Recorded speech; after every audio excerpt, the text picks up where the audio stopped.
I'm going to share a concept with you today that can well and truly improve your Pokemon investing portfolio performance.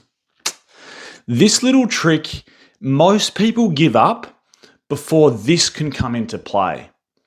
This is one of those concepts that just take off. They really do. But like I said, most people give up before it happens. I'm having some serious microphone trouble at the moment. The clip on the back has decided to snap off, but this is one of those videos where you don't need to watch. You just need to listen. There are no visuals on the screen.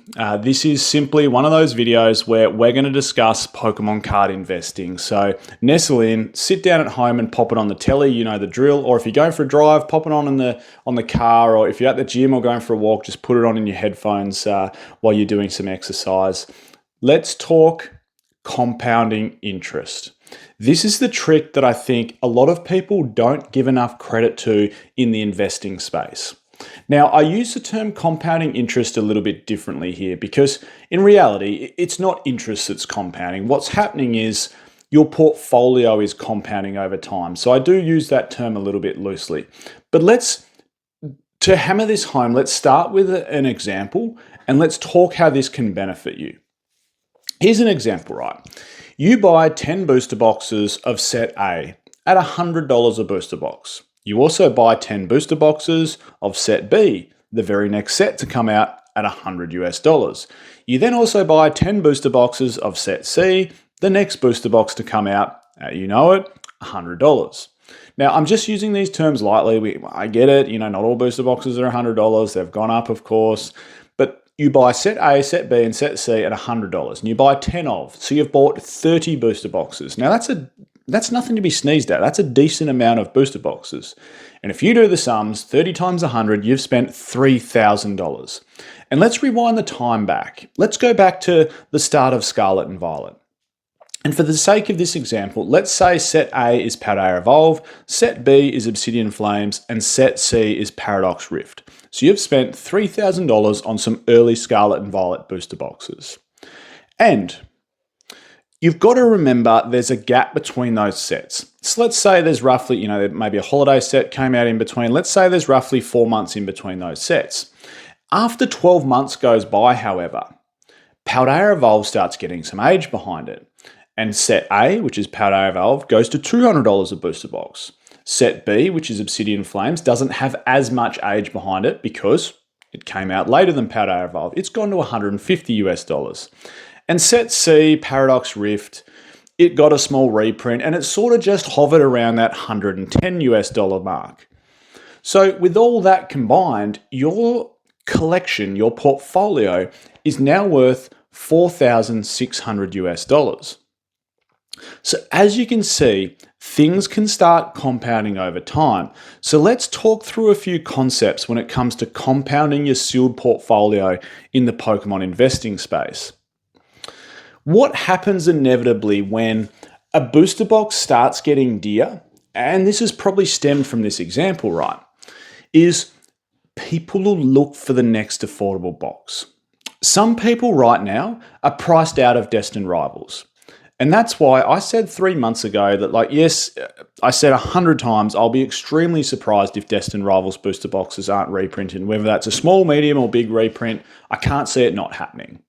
And we all said that, even if it does happen, it's probably not going to squash the market price that much, but no doubt distro will wholesale them at a much higher price and it won't affect the market that much, but it'll stall Destined Rivals.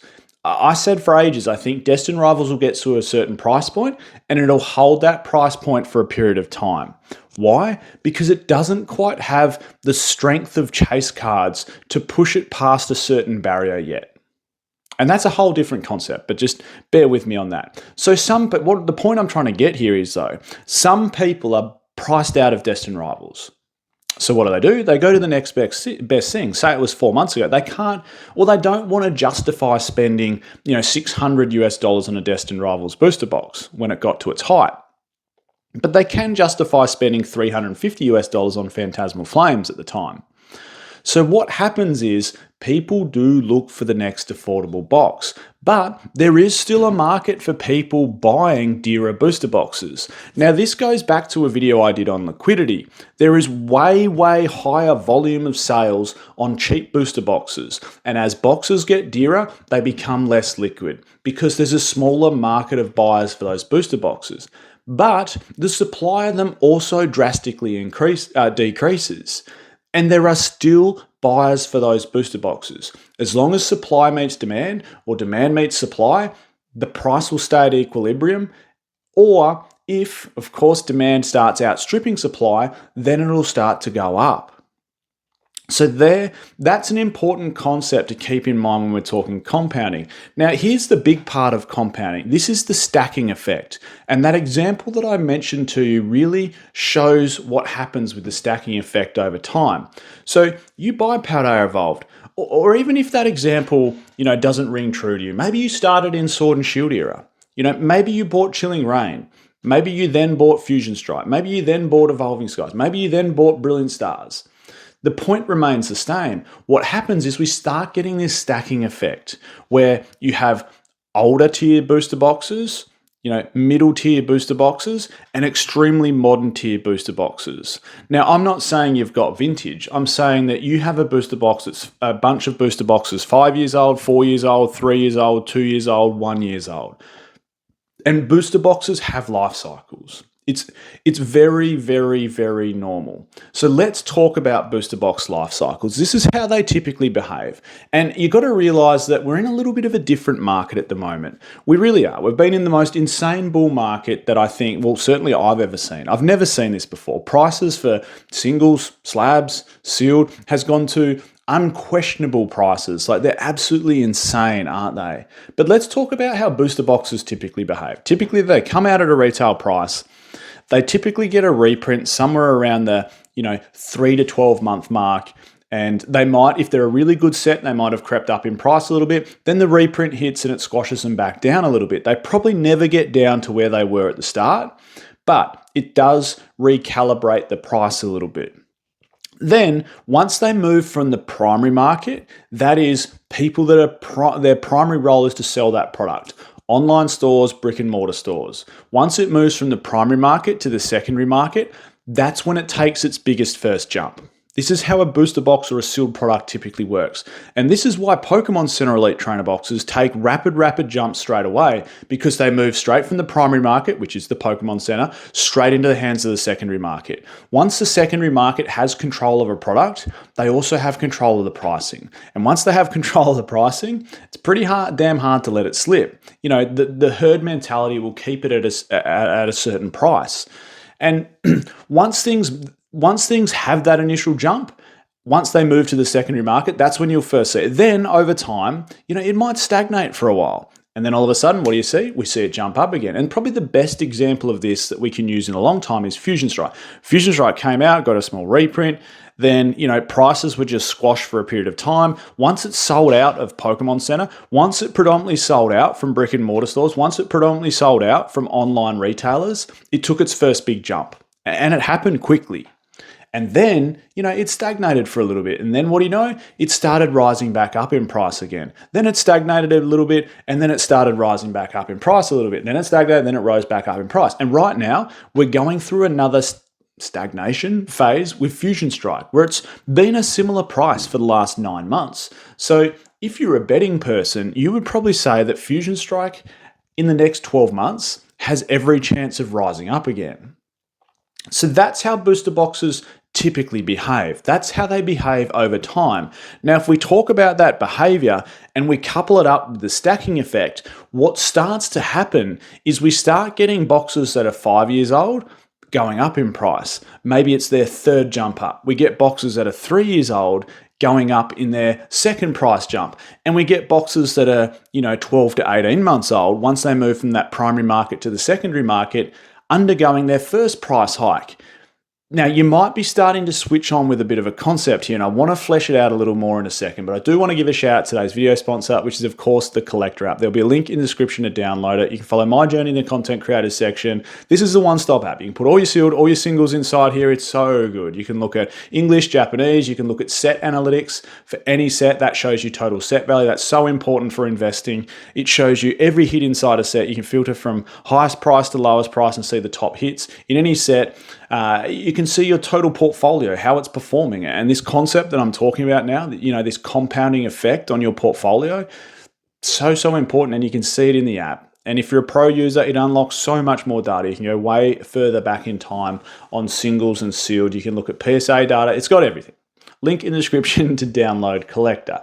So as I said, those two things in mind, how booster boxes behave over time and this stacking effect over time, 5-year-old boxes, 3-year-old boxes, 12 to 18-month-old boxes, they all start to uptick in price. So here's where the concept of compounding starts to come into play. And you might already, because everyone that watches this channel is very switched on. There's some very, very astute Pokemon investors that watch my channel. I appreciate everyone that watches, by the way. Some people do a phenomenal job with phenomenal investments and a portfolio that is outstanding. And there's probably some people that watch this channel that are pretty new. Maybe they've been here for 6 months and they have a $3,000 portfolio and they're looking to grow it. So hopefully, these videos can prove useful to anyone that's at any stage in that journey of building up a sealed collection, a singles collection, a slabs collection, and hoping that these, appreciate in price over time in terms of investment.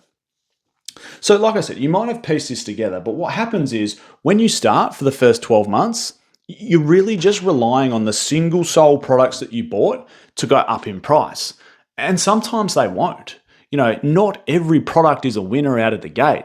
Not every product is going to be like Phantasmal Flames and double in price like that. Not every product's going to be like Destined Rivals and double in price like that.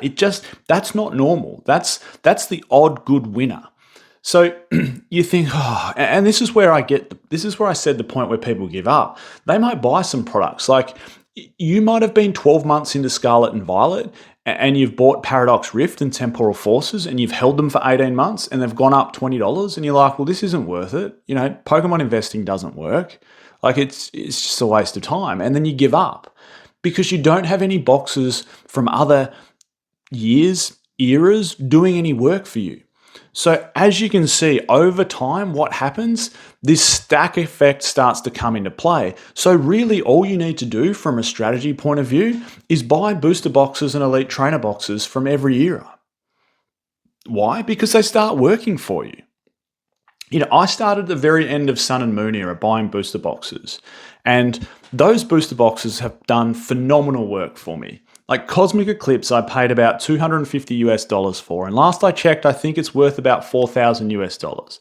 Now that's not a flex, that's just to show how this concept works. I'm a very small fish in a very big pond. There are people with collections 100 times the size of mine, so this is in no way a brag whatsoever.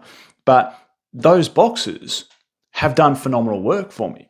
And then I bought into Sword and Shield, and those boxes have started to do phenomenal work for me. And then you buy early Scarlet and Violet, and those boxes are doing work. And then you get through to Mega Evolution, and those boxes are doing work. And if you're someone that's been doing this for longer than me, and you have earlier Sun and Moon sets, XY sets, even black and white sets, even maybe some vintage product, you can see how this compounding effect really starts to play out. You really start to win. And look, like I said, not every box is going to do what Phantasmal Flames has done. Not every box is going to do what Destined Rivals has done.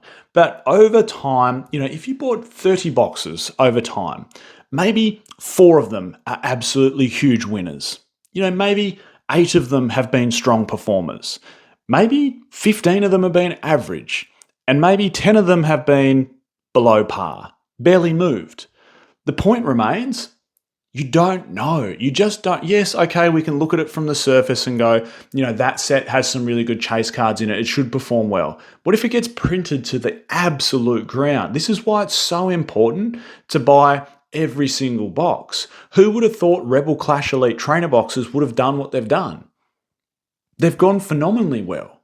You just need to buy one of each, multiple of each, and let it go over time. So different age cycles from different eras can start performing for you and you start getting this compounding effect. Rather than relying on one box to go up, you could have 20 boxes going up from different eras. It's crazy how good the compounding interest effect can take place in the Pokemon investing space. And that little example that I mentioned to you, I mean, even if you had started late Sun and Moon, I think about my time, and here's just an anecdotal example to finish off this episode. I think back and I go, well, I've had some clear winners, haven't I? Not all my boxes that I've bought have gone well. Some of them have been quite poor, but let's think about it. I bought Unified Minds, I bought Unbroken Bonds, and I bought Cosmic Eclipse. Those three have been absolutely outstanding for me. Like they are, roughly 12 times the price that I bought them for. Like that is just insane gains. Evolving Skies has also been outstanding for me. That is probably 15 times, because I bought that at retail price, 15 times the market price that I bought it for. So I've had 4 sets that have proven to be absolutely outstanding for me. But then I've also had, what I would class as some strong performers. Sets like Fusion Strike. Some of the Elite Trainer boxes that I've bought, like the Celestial Storm Elite Trainer box, the Lost Thunder Elite Trainer box, the XY Evolutions Elite Trainer box. I've probably had half a dozen strong performers. Then I've had some, average paced booster boxes, which probably haven't performed as well as I thought they would have over time. Maybe something like Brilliant Stars. Brilliant Stars has gone up a little bit lately, but it probably hasn't performed quite as well as I thought it would. Maybe something also like Chilling Reign probably hasn't performed quite as well as I thought it would. Hasn't performed bad by any means, but just, ticked along, average. And then I've had boxes that I've held for 5 years that I've thought, man, I wish I'd bought something else. At the time, I bought 9 Vivid Voltage and Darkness Ablaze booster boxes back in 2020. And, that could have roughly bought me 4 to 5 Cosmic Eclipse booster boxes at the time. It would have made way more sense to buy those boxes. So there you go. That just goes to show that over time, the compounding effect across multiple eras can be a very important thing for your portfolio.